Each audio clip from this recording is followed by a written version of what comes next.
Let's build a revenue tracker together. Type /database and choose Database Inline. Change the name into Revenue Tracker.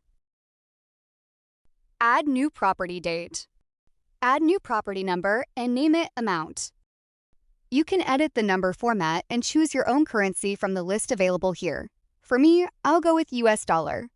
Add a select property and name it Source, and add your sales sources.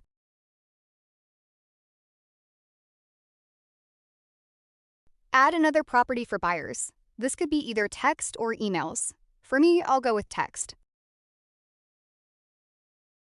Add a select property and name it Status, and add your sales status.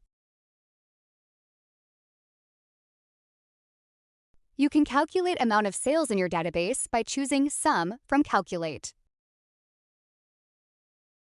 Time to add more views. We will be adding a calendar one and a Kanban board.